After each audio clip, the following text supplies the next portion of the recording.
All right, the Tennessee Titans have made the right move. I would almost say the inevitable move. But before we get there, if you're not familiar with this channel, we love teams that the national media doesn't love necessarily. We're Lions fans. Our main channel is Sports Talk Detroit, but we love the NFL. So we've started this. We talk about multiple teams, the Titans being one of those teams.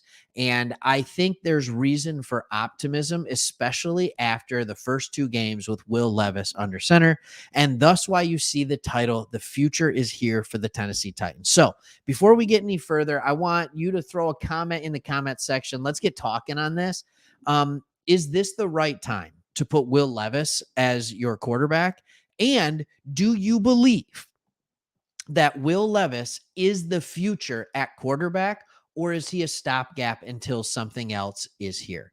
All right, Tennessee has been a good team for many years. They were never able to get over the hump to the Super Bowl or anything like that, but you have just been a solid team with mediocre quarterback play. And I know Ryan Tannehill put together a couple of like really good statistical years, probably played better than anybody thought he would.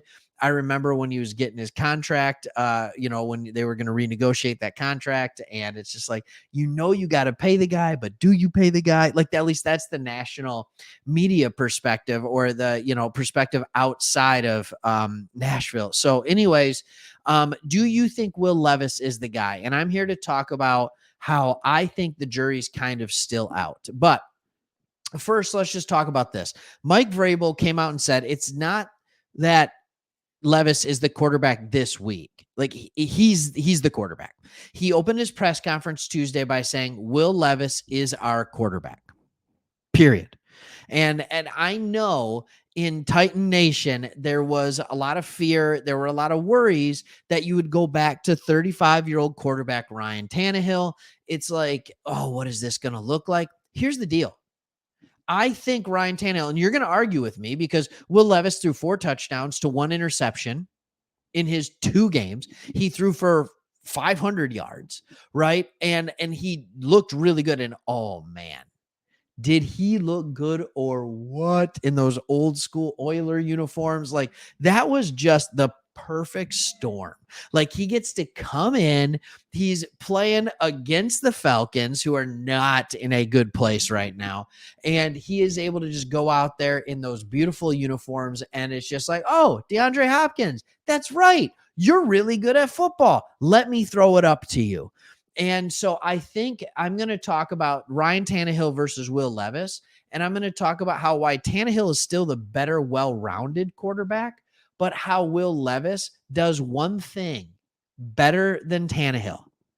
And that makes him, I think, a better quarterback right now, especially for this team. If you look at Tannehill, his PFF grades this year are actually higher than Will Levis's. Overall grade of 72 with a 71 passing rating. Like, he makes the right reads. What he was not doing well is he was turning the ball over this year. But like, what you see from him is he takes what's in front of him and he uses it. Whereas Will Levis, on the other hand, he's a gunslinger. Like, he's already started to show, just what is it, 2 games in, that yeah, I'm going to throw the rock and I'm going to throw it up. He has 67 attempts, almost 500 yards, 4 touchdowns, 1 interception, and he has shown that he is consistently willing to throw it deep.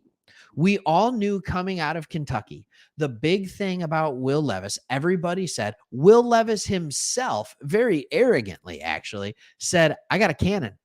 Like, when they asked him why he was working out at the NFL Combine, like, is this even going to help you? He's like, I got a cannon. I want people to see that. Like, we know the dude has arm talent. What we didn't know about was how accurate and how good it would be. See, in Kentucky, it was really weird because his junior year, well, actually, I don't know for a fact I believe it was his junior year. He had a phenomenal year at Kentucky. Like, a phenomenal year, surefire. Maybe it was his sophomore year, surefire NFL first round pick, no problem. And then his senior year comes along. I think he got a new offensive coordinator. He had multiple weapons that left either for graduation or went to the NFL. And he was playing with a lesser talent around him. He had some injury stuff. It was a new OC, a new offensive coordinator, and it just wasn't a great year.